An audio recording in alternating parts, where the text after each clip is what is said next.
आज के इस वीडियो में हम बात करने जा रहे हैं क्वांटम नंबर के third point magnetic quantum number के बारे में।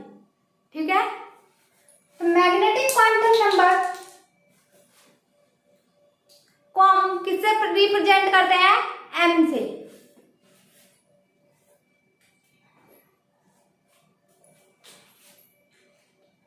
इसको हिंदी में क्या कहते हैं? चुंबकीय क्वांटम संख्या। ओके, तो सबसे पहले पॉइंट आता है इसमें, ये कक्षकों या जिसको हम बोलते हैं ऑर्बिटल्स के ध्रुवण को क्या कहते हैं? ओरिएंटेशन को बताता है।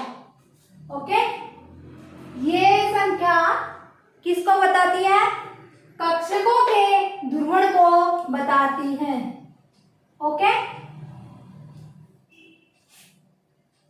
अब देखिए यहाँ पे एन हमारा क्या बता रहा था? साइज ऑफ ऑर्बिटल या बोल दीजिए सेल। ओके,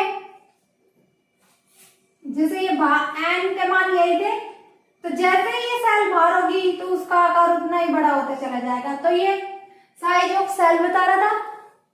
एन हमारा बता रहा था शेप ऑफ ऑर्बिटल या बोल दीजिए सेल। एल यही तो बता रहा था कि एस होगा तो हमारी गोलाकार शेप होगी, पी होगा तो डंबल शेप होगी, यही सब है। तो एल क्या बताता है? Shape of orbital. और अब हमारा एम है ओरिएंटेशन ऑफ ऑर्बिटल। ओके, ये क्वेश्चन डायरेक्टली पूछे जाते हैं एग्जाम में। ओके, इसके बाद दूसरा पॉइंट हमारा ये सबसेल्स में ऑर्बिट की संख्या बताती है। जो ये मैग्नेटिक क्वांटम नंबर है वो सबसेल में ऑर्बिट क्या होता है? कक्षक की संख्या बताती है। देखो, जैसे ये हमारा था, मान लिया था ये सेल है, इसके अंदर मान लेते कि एक होंगे, दो होंगे, वो तो उसके नंबर पे डिसाइड करेगा। मान लिया ये तो सब सेल है। अब इस सब सेल के अंदर कितने ऑर्बिट होंगे? एक होगा, दो होंगे, पांच होगा, तीन होगा, कितने होंगे ये डिसाइड कौन करेगा? एम का मान। ओके, तो ये सब सेल्स में ऑर्बिट की संख्या बताती है। अब ये ऑर्बिट की संख्या निकालेंगे कैसे? ऑर्बिट की संख्या कितनी होगी उसके लिए m का मान निकालते हैं 2l+1। अगर हमें l की वैल्यू या n की वैल्यू दी गई हो तो हम m का मान निकाल सकते हैं, क्योंकि अगर l की वैल्यू दी गई है तो m का मान डायरेक्टली 2l+1 से निकाल लेंगे। और अगर n की वैल्यू दी गई है तो l क्या होता है? n-1 तक मान होता है उसका, 0 से स्टार्ट होता है, यही होता है मान। तो इस मान से हम l की वैल्यू निकाल लेंगे और यहाँ पे भी l की वैल्यू पुट करके हम m का मान निकाल सकते हैं। ओके,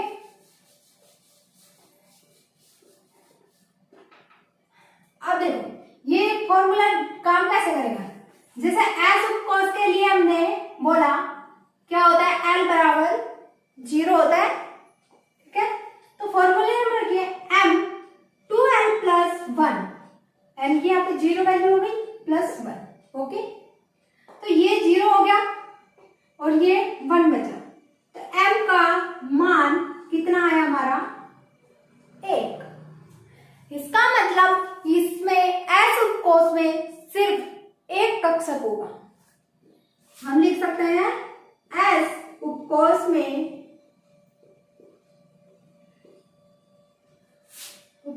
में केवल एक कक्षक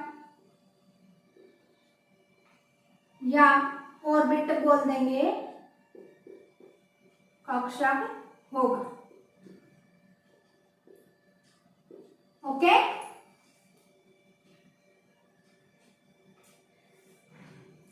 कितना मान हमारा?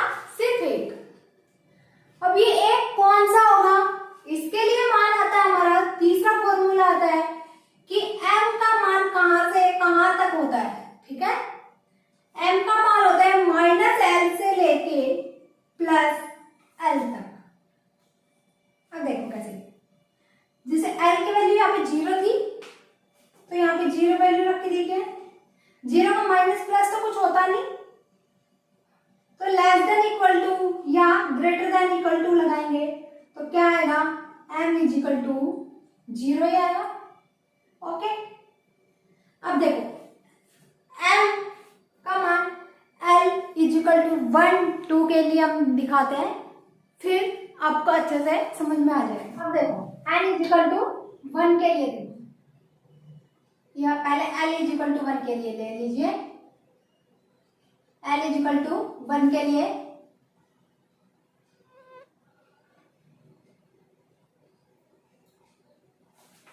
अब m की अधिकतम मान किससे निकलेंगे, 2l प्लस 1। ओके, तो यहां से निकालिए, m क्या निकला यहाँ से, 2 इंटू 1 प्लस 1, तो m क्या हो गया 3। ओके, 3 का मीनिंग क्या हुआ कि जो l इजिकल टू 1 मतलब क्यूब कोस है, क्यूब कोस है, उसमें कक्षकों की संख्या m क्या है, कक्षकों की संख्या।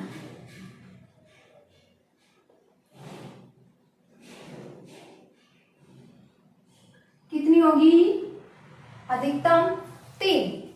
ओके,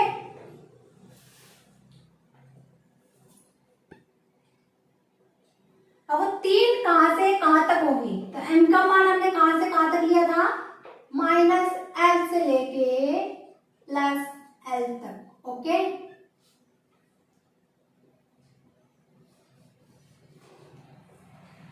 अब ये l का मान यहाँ पे क्या है 1, -1 से लेके m कहां तक निकलेगा, +1 तक।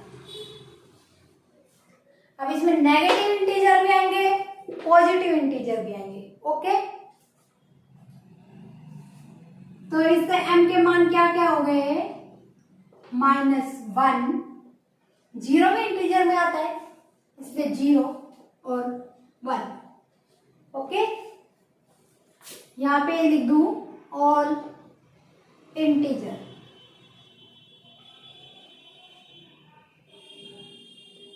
Okay,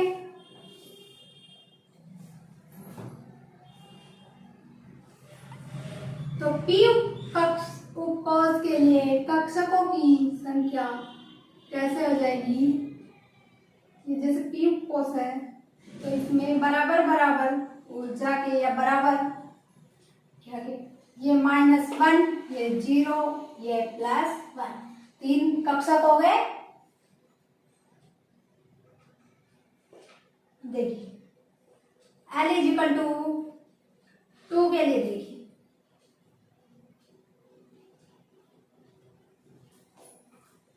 l is equal to 2 का मतलब क्या हुआ, कौन सा कक्षक उपकोष हुआ, d उपकोष। ओके, अब d उपकोष में कक्षकों की संख्या ज्ञात करते हैं।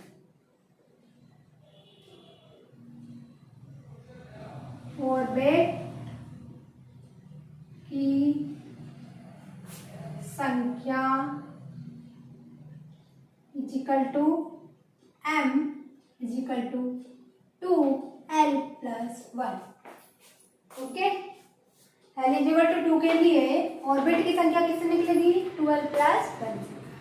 अब देखिए m, l की वैल्यू 2 प्लस 1, तो m के अधिकतम मान कितने आए, 5। इसका मतलब ये है कि इसमें 5 कक्षक होंगे इसको। देखिए ये हम 5 कक्षक बना देते हैं, ये क्या हो गया हमारा d उपकोष।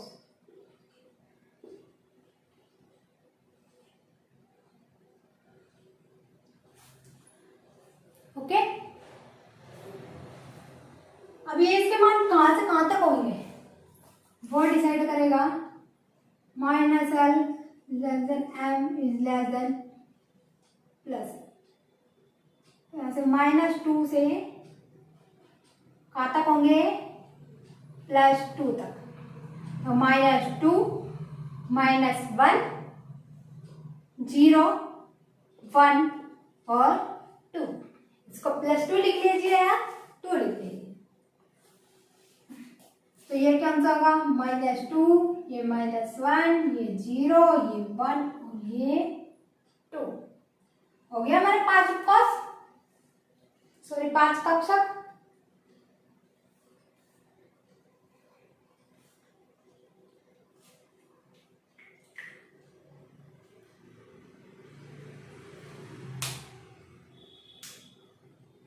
अब हमने जैसे ये बताया था कि एस कक्ष कोष होता है वो गोलाकार होता है, पी होता है डंबल शेप होती है, और डी होता है उसका डबल डंबल शेप होती है, एफ होता है उसका जटिल शेप होती है। तब देखो ये अलग कक्षक है, ये अलग है और ये अलग है। अब इनमें किसके मान डिफरेंट करेंगे, एक्स वाई और जेड के मान डिफरेंस होंगे। बाकी सेम वही पी कक्षक के लिए सभी कक्षकों की आकृति कैसी होगी, डंबल शेप की, और डी उपकोष के लिए सभी कक्षकों की आकृति कैसी होगी, डबल डंबल शेप की। लेकिन वो डंबल है जैसे वो चेंज हो जाएंगे, एक जैसे ऐसे है एक्स एक्सिस पे ये एक्स वाई मान लो, तो ये एक ऐसे है तो दूसरा सेम ऐसे ही नहीं होगा, या तो वो ऐसे हो जाएगा, ये यहाँ से ये हट जाएगा, या फिर ये हो जाएगा। तो इनमें ऐसे कुछ चेंज हो जाते हैं, ओनली ओरिएंटेशन चेंज हो जाते हैं। ओके, तो यहाँ से निकाल सकते हैं। तो एस उपकोष के लिए कक्षक कितने निकलेंगे, एक। पी उपकोष के लिए कितने कक्षक होंगे, 3। ओके, डी के लिए 5 और एफ के लिए एफ उपकोष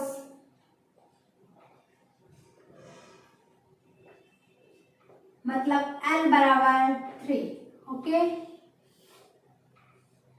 एफ उपकोष के लिए कक्षक कितने होंगे, 12 + 1 से 7, और वो कहां से कहां तक होंगे, -3 -2 -1 0 1 2 और 3। ये हो गए कितने, 7 कक्षक, 1 2 3 4 5 6 और 7। ये क्या हो गया हमारा एफ उपकोष। ओके,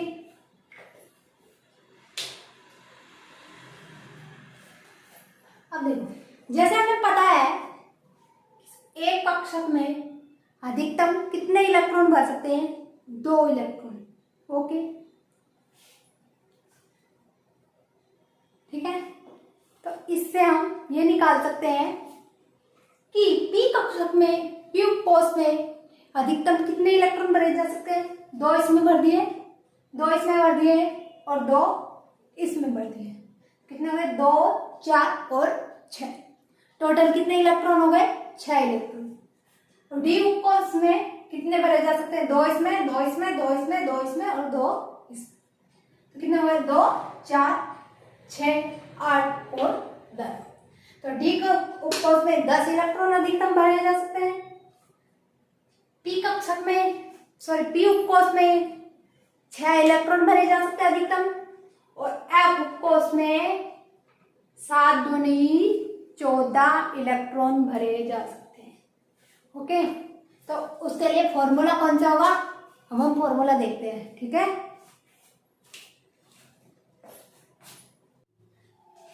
उपकोष में कक्षक होते हैं और एक कक्षक में हमारे अधिकतम 2 इलेक्ट्रॉन भरे जा सकते हैं।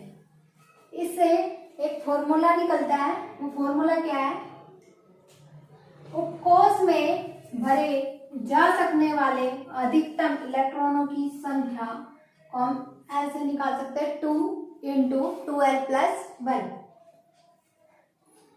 यहाँ पे हम जानते हैं, क्योंकि अभी उपकोष में कक्षकों की संख्या निकालने का सूत्र क्या था? 2l+1। ये फॉर्मूला था एक उपकोष में कक्षकों की संख्या निकालने का।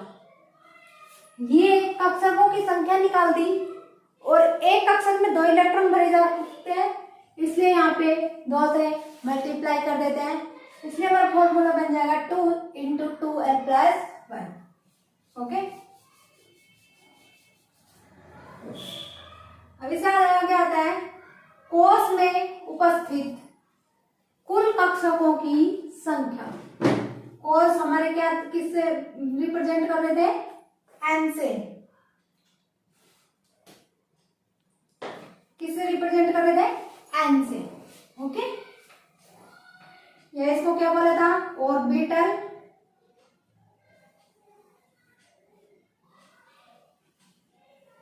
ऑर्बिटल्स, या फिर क्या बोला था? सेल। जब सेल में उपस्थित कुल कक्षकों मतलब ऑर्बिट।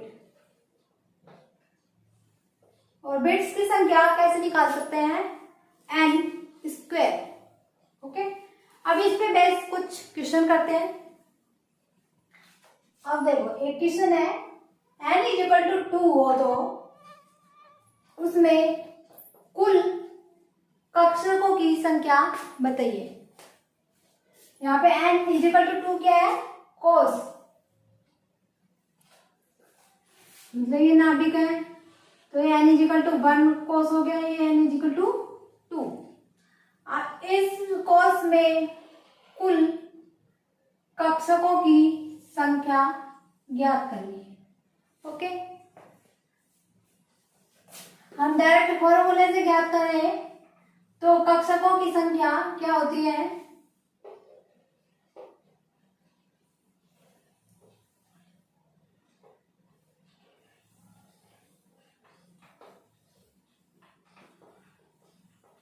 कुल संख्या = n²। ओके, अब n की वैल्यू है यहाँ पे 2, तो 2 का स्क्वायर = 4 हो गया। तो इसमें कुल कितने कक्षक होंगे? 4 कक्षक। ओके, अब ये देखते हैं कौन कौन से कक्षक है। हमारा क्वेश्चन यहीं पे सॉल्व हो गया। इससे आगे हम खुद ये जानना चाहते हैं कि ये इसमें कौन कौन से कक्षक मौजूद होते हैं। देखो, n = 2 के लिए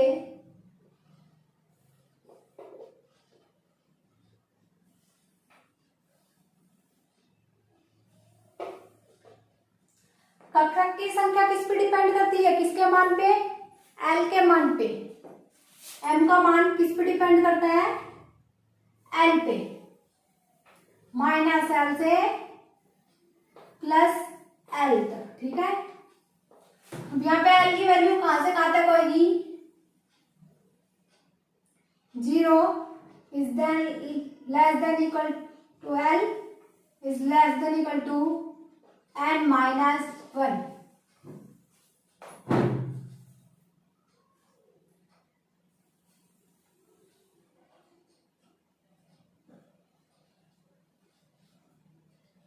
L की वैल्यू क्या होगी?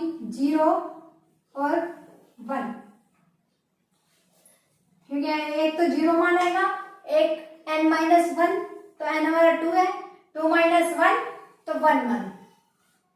इसके टोटल मान कितने हो गए? L के कुल मान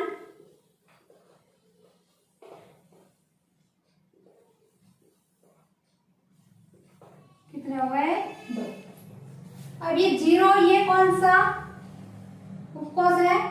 S उपकोष।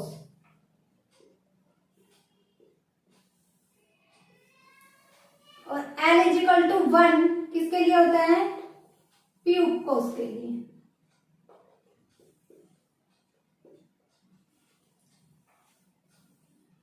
अब देखो L से m की मान निकालो, तो m का मान कितना होता है? माइनस L से प्लस L के बराबर होता है। अब एक बार L बराबर 0 लेते हैं, दूसरी बार L बराबर 1 लेते हैं। L बराबर 0 के लिए या S उपकोष के लिए हमें पता है इसमें कितने होते हैं? एक कक्षक। और वैसे भी हम निकाल सकते हैं यहां से m का मान कितना आएगा? 0।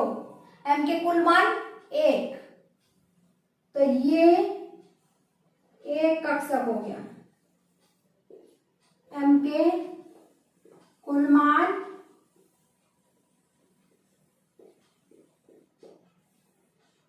बराबर 1। ओके, तो ये कौन सा कक्षक हो गया? 2। ये S, क्योंकि L बराबर 0 के लिए था तो S उपकोष हो गया, और n बराबर 2 के लिए तो हो गया, तो हम इसको लिखते हैं 2S। अब यहाँ पे देखिए L इज इक्वल टू 1 के लिए m का मान क्या क्या होगा? m इज इक्वल टू -1, 0 और +1। m के कुल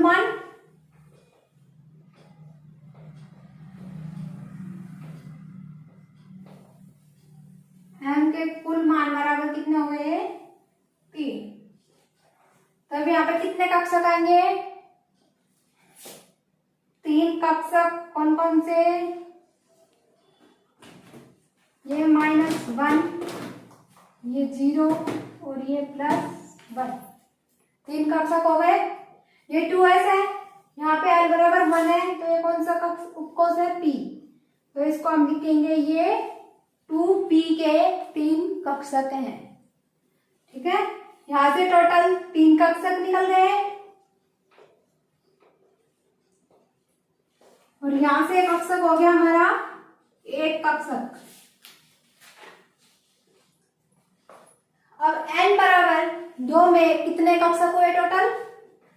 1 + 3 = 4 कक्षक। इनको आप निकालते ऐसे, और अगर शॉर्ट फॉर्मूला से निकाल रहे हो तो ऐसे मान निकल जाता है। एक क्वेश्चन और देखते हैं। 4f उपकोष में उपस्थित कुल कक्षकों की संख्या बताइए। उपकोष कौन सा है? 4f। यहाँ पे 4 किसका मान होता है? n का, मतलब n बराबर यहाँ पे क्या है? 4। f किसका मान होता है? l का, तो f के लिए l का मान कितना आएगा? 3।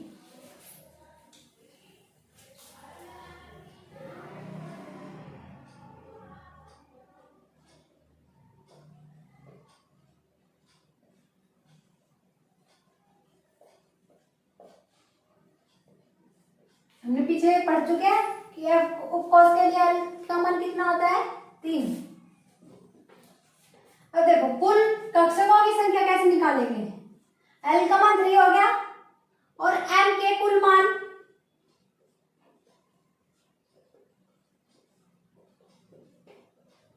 कैसे निकालेंगे? -l से लेके +l तक। अब यहाँ पे देखिए -3,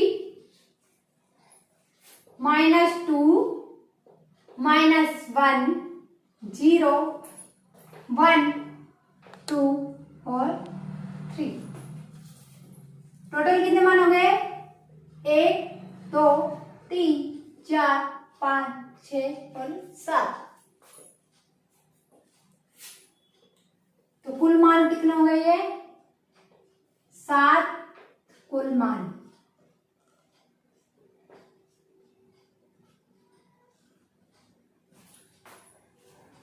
सात कुल मान हुए हैं, तो कक्षकों की संख्या कितनी आएगी इसमें? F में कुल मान के बराबर आती है।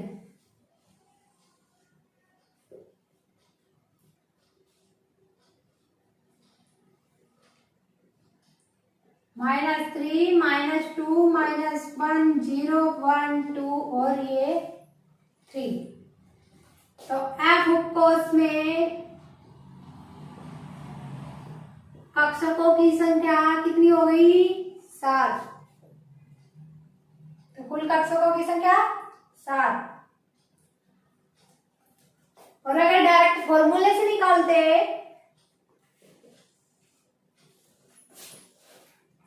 अब देखो यहाँ पे डायरेक्ट फॉर्मूले से निकालते हैं।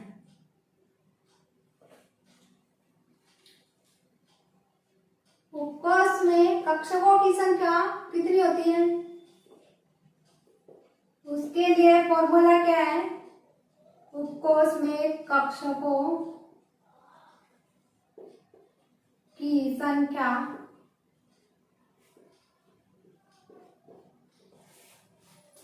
m इजिकल टू 2l + 1 से भी निकाल सकते हैं। यहाँ पे l का मान क्या था हमारा?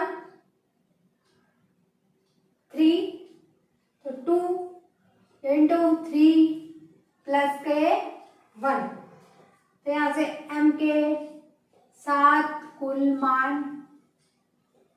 निकल जाते हैं। ओके, अब कुल मान और ये संख्या पूछे तो हम इस फॉर्मूले से निकाल सकते हैं। लेकिन अगर ये पूछे कि L के मान कौन कौन से या फिर M के मान कौन कौन से होते हैं, तो वो हम इस ऐसे निकालते हैं। Okay, clear? हमारी क्वांटम संख्या है चक्रण क्वांटम संख्या, जिसको कहते हैं स्पिन क्वांटम नंबर, और डिनोट किससे करते हैं? स्मॉल s से। ओके, ये क्या बताती है?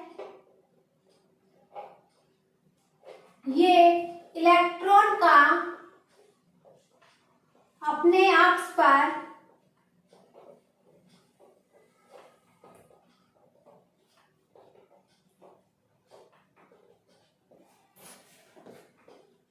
घूर्णन को दर्शाती है।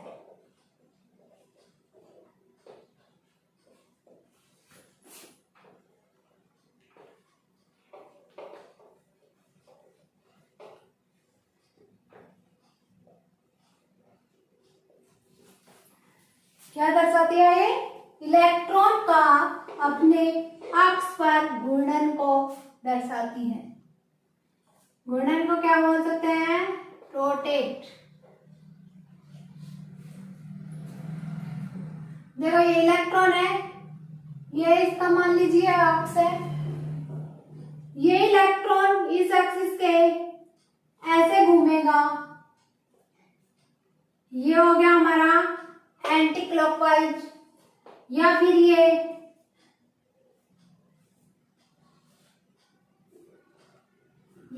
ऐसे घूमेगा। ये इस चीज को दर्शाता है। ये हमारा हो गया क्लॉकवाइज, ये है एंटी क्लॉकवाइज।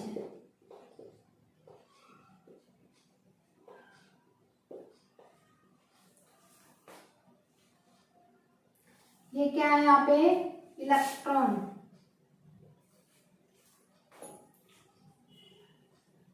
एस के केवल 2 मान हो सकते हैं।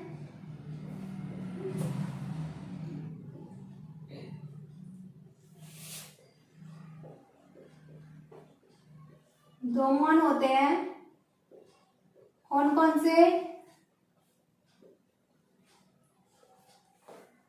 +1/2 या -1/2। देखो जैसे ये कक्षक है हमारे, हम इसमें इलेक्ट्रॉन ऐसे दर्शा दें तो ये हम ये नहीं कह सकते कि ये जो पहला इलेक्ट्रॉन हम भरेंगे, ये जो इलेक्ट्रॉन भरेंगे ये क्लॉकवाइज सारे रोटेट कर रहे हैं या एंटी क्लॉकवाइज। लेकिन ये पता है कि अगर ये एंटी क्लॉकवाइज है पहला तो दूसरा क्लॉकवाइज होगा, या फिर ये मान लीजिए ये दूसरा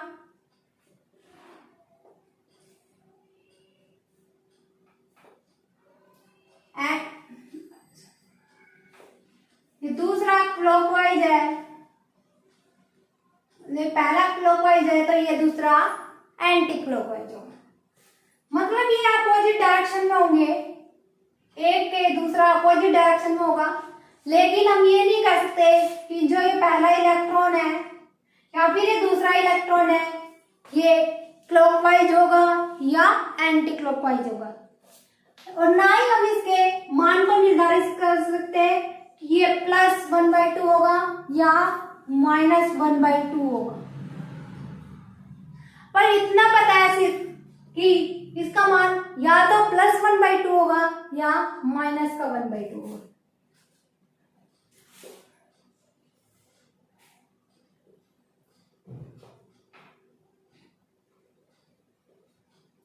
अब यहाँ इसको अगर हम लिख दें +1/2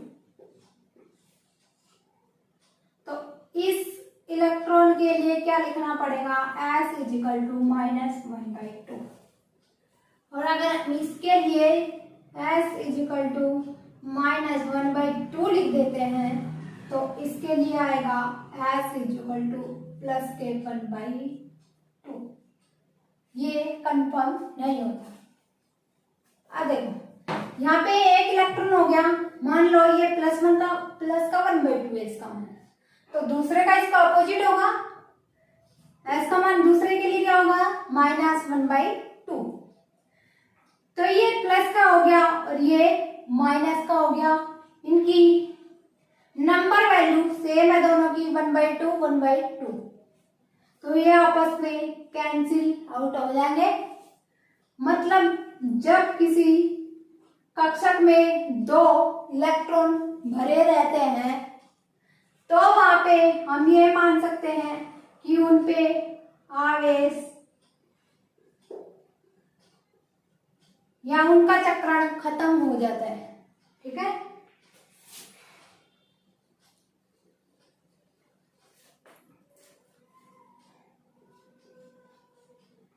यहाँ के लिए S = अब दोनों के लिए क्या आएगा, 0।